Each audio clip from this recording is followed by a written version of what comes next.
You're listening to Community Voice PHL, an award-winning talk show that informs, engages, and inspires.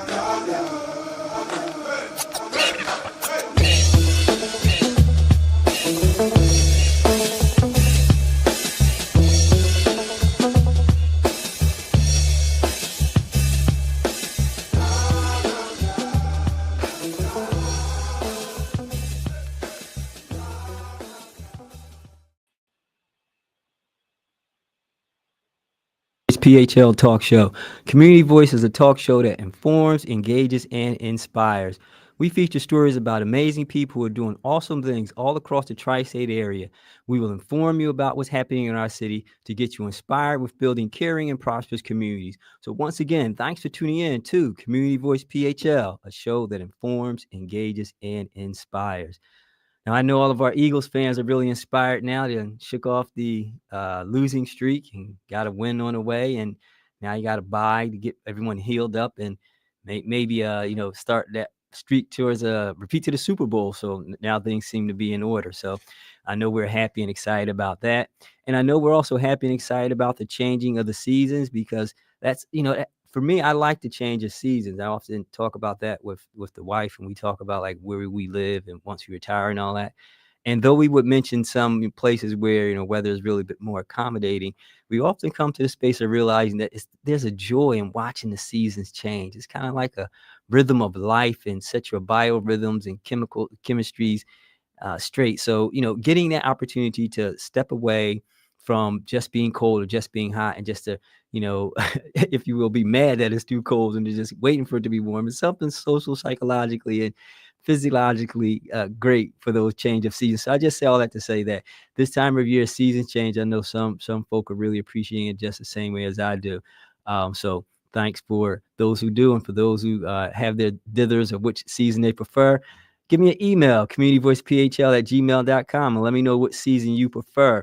And so if you want to email us, again, that is our email, communityvoicephl@gmail.com. So if you want to answer that question, what's your favorite season, or you want to give feedback about this episode or any other episode that you may have a chance to view and listen to, please do so.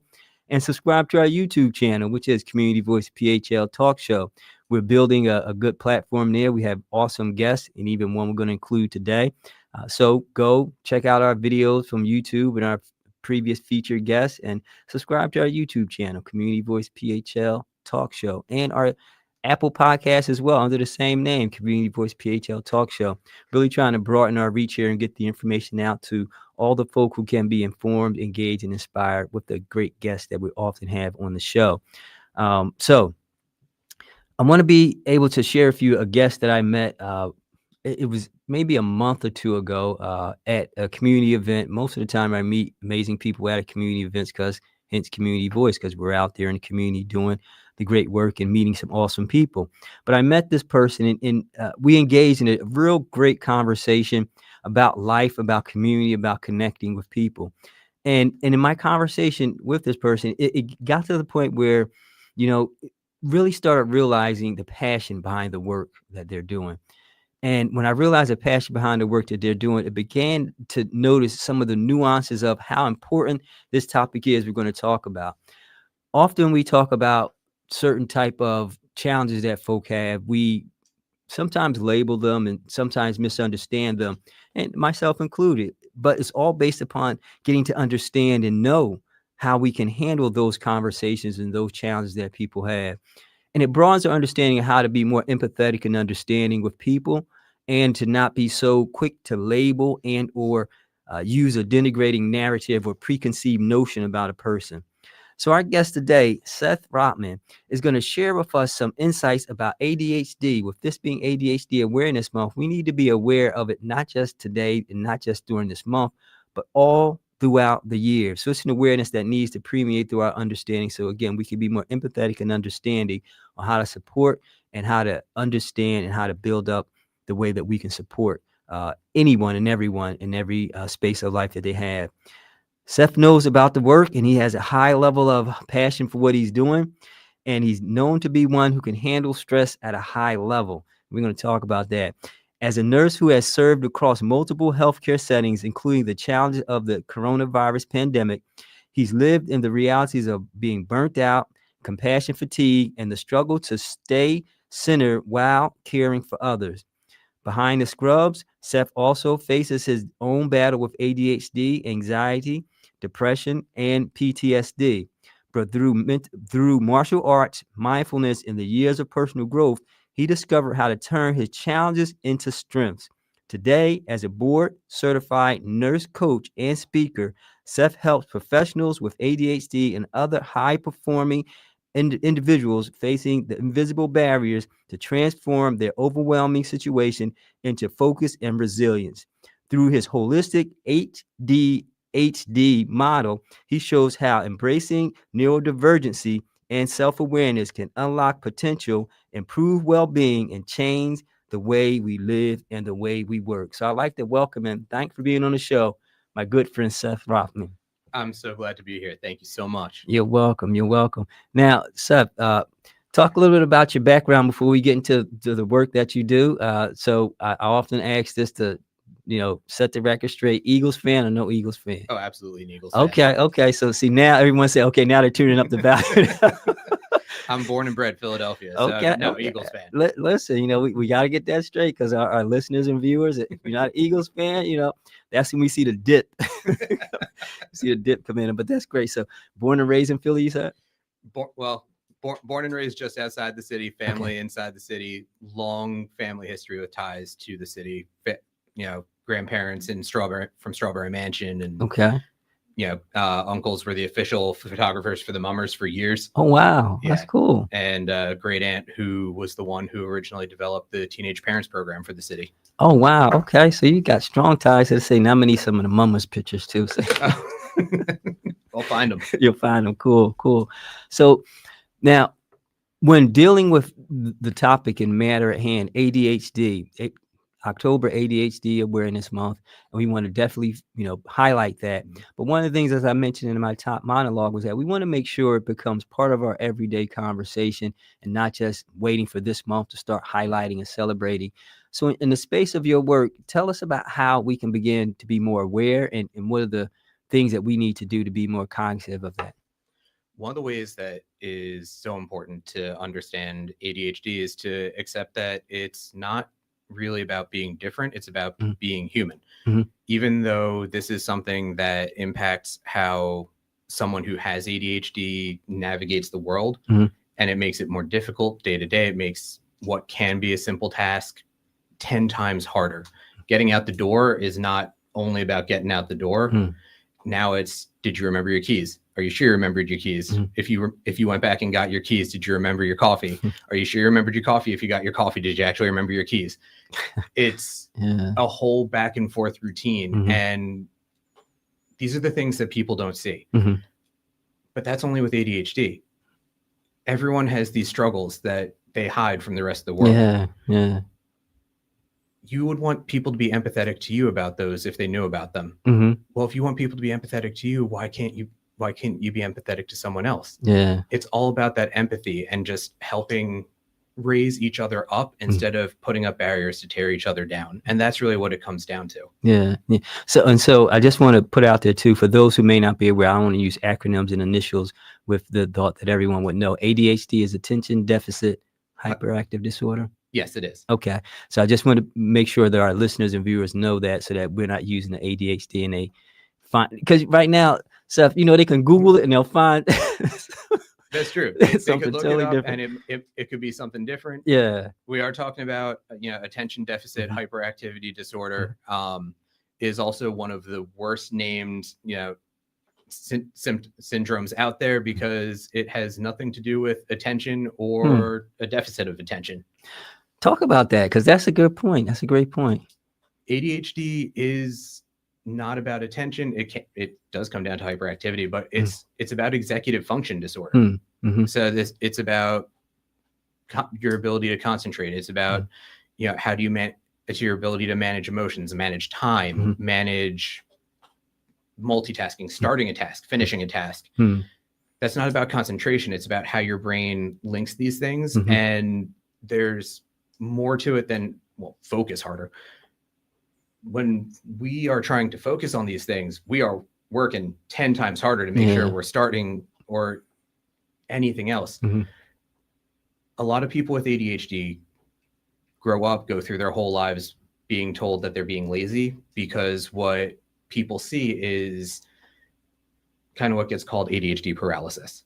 You see the overwhelm and you see the freeze from the outside, where maybe you see that person who is sitting on the couch only looking at their phone, spending hours watching a dumb TV show or watching movies when dishes need to be done, things need to be put away, there's work that has to be done.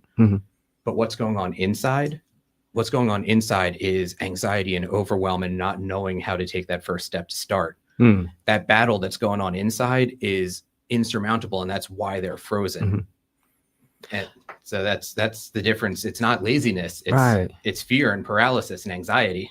Is part of that because there's like an order, a compulsive order that they're looking to have it, or is it just because, like you mentioned, they can start one thing, like if they forget the keys and they get the coffee and they get the coffee, get the key. Is it that spiraling thing, or is it something? It's a little different than that. Okay. It can be the emotional tie to it. It can be just the anxiety of not knowing where to start. And then because of the ADHD, not being able to prioritize. And then because you're not able to prioritize, now there's the negative self-talk. It becomes a whole thing. And this is why having someone who can support you, having support systems, having systems in place at home, at work, and people in general, being empathetic, understanding, having those systems that help, it reduces that. Gotcha. But when you don't have that support, when you don't have these things in place, especially when you're not diagnosed, it is dangerous. Yeah. So talk about that, because I want to talk about two things. One, what does support look like? And then two, what is it like when it's not diagnosed? Because it could be I guess what I'm getting to is that sometimes people can be, just forgetful, right? Sure. And if they're forgetful, they might think, oh, I got ADHD because I keep forgetting, right? And no, you're just forgetful, right? So what in your expertise, what is it? Where do you find that difference between someone who has ADHD and being forgetful? Because there's two different ways that support is needed, right? Absolutely. Yeah. I really love that question. Because it gets said a lot, where people kind of be like, oh, I've got ADHD, or doesn't everyone have a little bit of ADHD? Right. It's like, well, kind of, we all have a little bit of this somewhere that pops up. The difference is that if you don't have diagnosable ADHD, this is stuff that pops up here and there, and it's annoying when it happens, but it doesn't impact you every day, all day, and affect your life in any kind of meaningful way. Gotcha. When you have ADHD, the reason that's diagnosable is because you have it all day, every day, and it has a severe and negative impact on your life that you are unable to control these things. They don't go away. And because of that, your life is negatively impacted. Got you. So what happens is it's more the repetitive or daily challenge, and I don't know if challenge is the right word. Constant. It's constant. the constant of the symptoms. Okay. It's the constant of the inability to either manage time or having time blindness. Time blindness. Time blindness is really common, where, and it happens to me too, where if I'm working on something, I am not fully aware of how much time has passed necessarily. The difference between 15 minutes passing and 45 minutes passing, my brain doesn't really recognize the difference if I'm actively working on something. Wow. Yeah. Go ahead. So when you have someone with ADHD who's suddenly running late, and they're saying, it's like, oh, I was working on something, I didn't realize how much time had passed. They really didn't know how much time had passed. Yeah. Wow. That's amazing. That I've learned something with that, because with time blindness, now, again, just for comparison for society, time blindness and laziness, right? Not the same. Right. It's not the same. So when someone has ADHD, are they more accepting in their understanding of it, or they're more denial because of how society might label them? Ooh, that is a heavy question. Yeah. So, I mean, this is why I do what I do, Uh-huh. because I mean, so many people, especially before you're diagnosed, Mhm.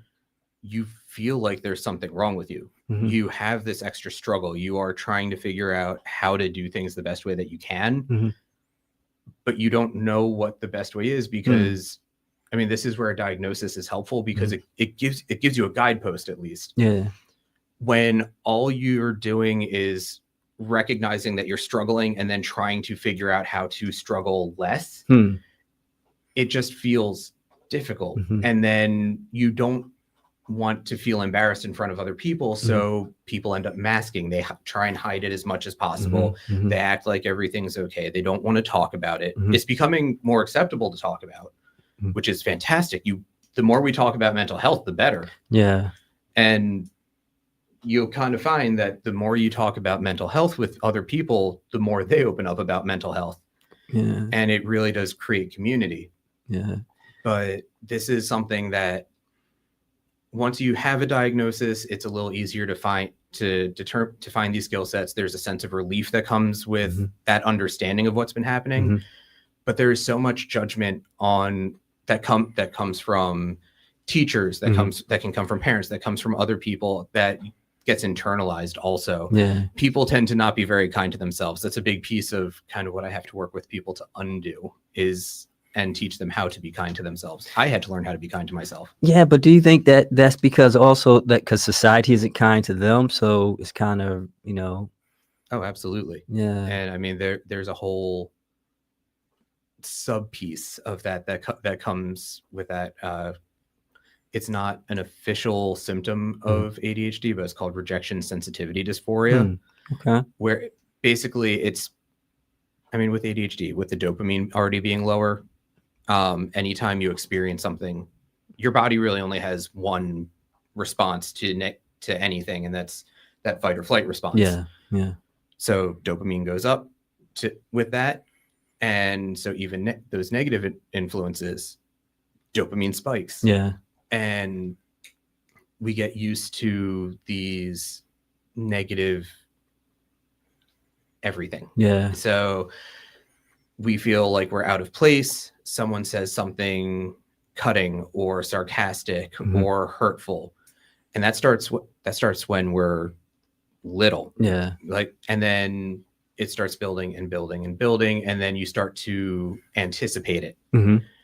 So now when you get those negative that negative feedback, plus that dopamine spike, plus the ADHD, so there's not the emotional regulation. Yeah.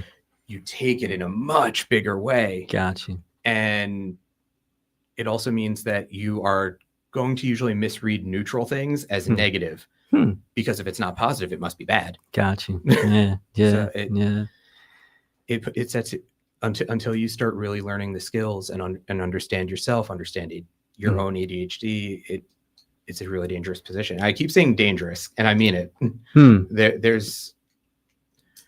There's studies out there that show that, we all know smoking's bad for us, right? Studies show that, like, if you're smoking a pack a day and don't quit, reduces statistically, reduces the lifespan by about 8 years, which doesn't sound like a lot, when you think about, like, oh, but people live to 90. Right. This is with the average lifespan being into the early 70s. Yeah. So 8 years is pretty significant. Yeah.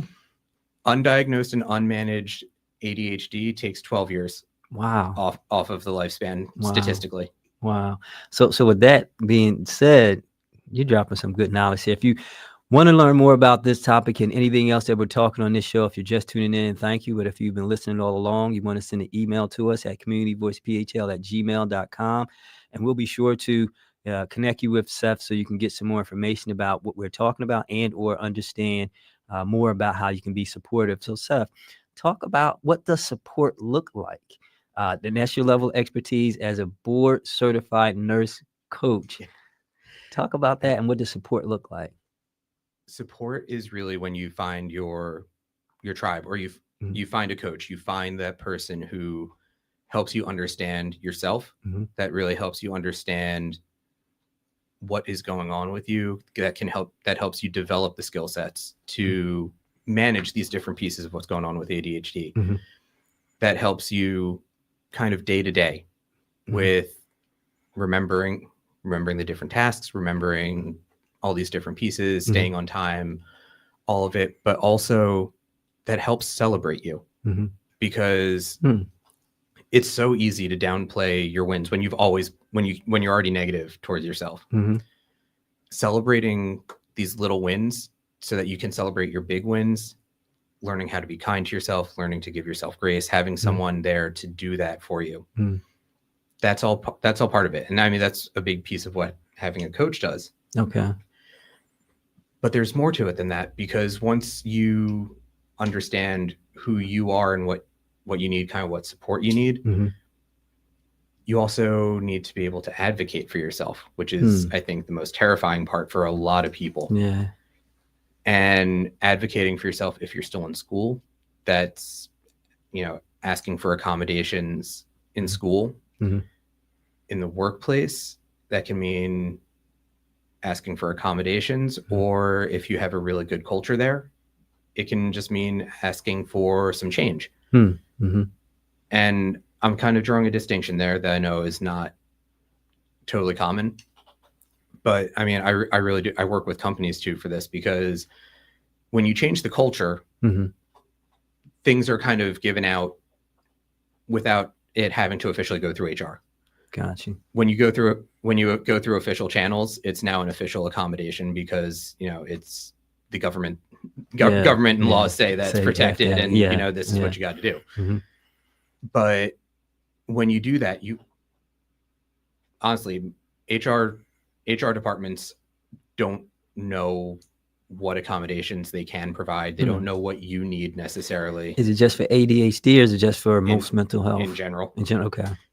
Because if you think about, if you take a moment and think about what are all the not even just mental health, but physical conditions, right, all the challenges. If you think about every challenge that everyone could possibly have, and then think about, could an HR department know every possible accommodation? Right. There's no way. Right. So it's really important that you know what you need, and you really know it explicitly, so that when you go to advocate for yourself, you say, this is what I need and why, and this is why it will help me and improve my work here. Got you. Now, part about being a board certified nurse coach, because I'm sure that's a profession that some of our listener viewers maybe haven't heard that much. Share with us about that and ADHD. Let's dig into that before we wrap up here. Absolutely. Being a board certified nurse coach is basically taking a registered nurse, a holistic wellness coach, and a life coach, and mashing it all into one. It's something that I found as my path instead of becoming a nurse practitioner, because I really wanted to be able to serve people in a more meaningful way. This is a way that I can really be out there, find my own path. I've been able to become a certified ADHD provider as well. So that gets mixed into that ball too. And instead of having to be at the bedside or in a private clinic, I'm able to really serve people where they are. I'm able to get out there, meet them where they are, and do that.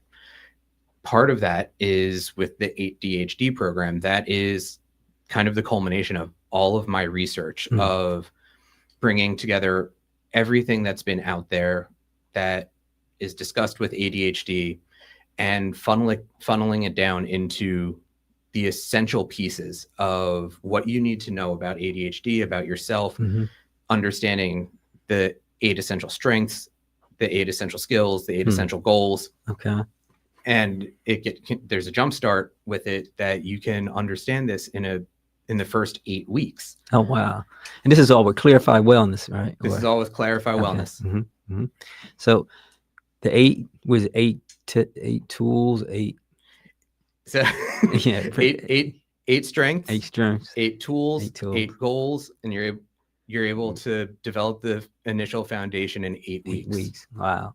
Now, in dealing with your clients and the level of expertise that you have you seen them been able to embrace the self-advocacy part along that journey? And is that something that you are, this what you're championing, fighting for, the self-advocacy, and for more professionals and organizations to be able to provide those needs?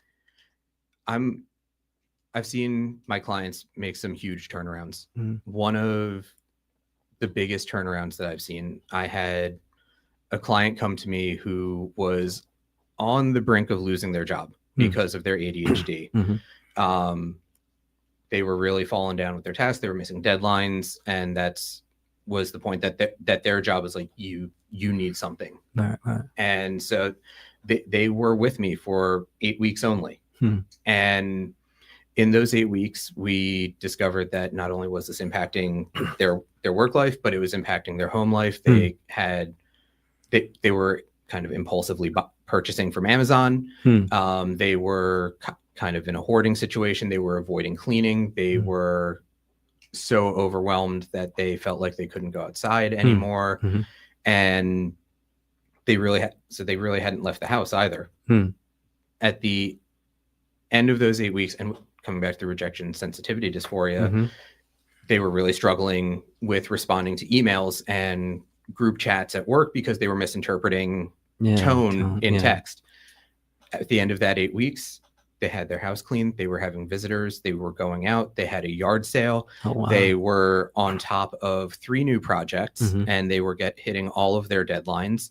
And they had installed a new app on their computer so that it interpreted the tone of the text for them. Gotcha. So instead of them having to worry about it at any time, they're like, oh no, are they mad at me? They would hit a button and they're like, oh no, this is just neutral or happy.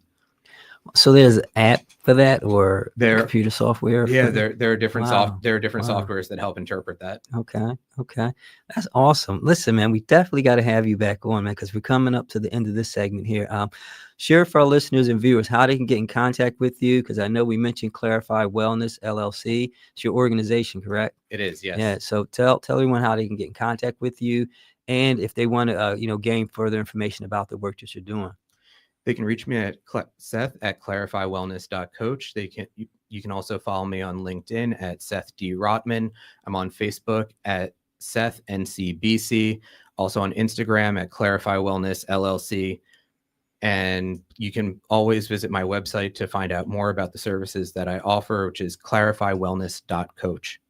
All right, we'll have all that information in the show notes that you can be sure to catch up with Seth. And I wanted to make sure you had space and time to share that before we wrap up. But now, neurodivergency, how does that factor in, or is that all just part of ADHD? Neurodivergence is kind of the umbrella term that catches everything, including ADHD. Okay. It's anyone's brain who functions differently than what you would consider normal. Okay.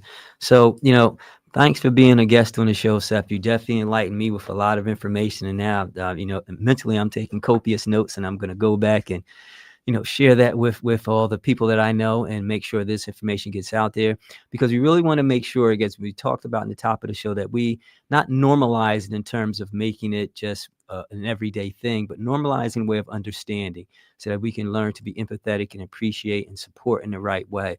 Clarify Wellness is doing an amazing job. You're doing a great job, Seth. We definitely will have you back on to just share more information about that work. And is there anything coming up that you would like our listening and viewing audience to know about that you're doing or happening in the community? Absolutely. On every first Thursday at Attic Brewing, I host a ADHD and neurodivergent professionals happy hour. That is free to attend, and it is for anyone who has ADHD, is neurodivergent, or would like to support that community to come out and just build that tribe. Also, second Thursdays at 1:00 at the Pyramid Club, I host a neurodivergent professionals in leadership roundtable. Cool. So we'll definitely have to put that information in the show notes as well. But again, thanks, Seth, for being on Community Voice PHL Talk Show. We appreciate you. We definitely will have you back on. And that's all the time we have for this episode of Community Voice. So thank you all for listening and viewing. And just remember, if it's happening in your community, we need to hear your voice. Peace. And we are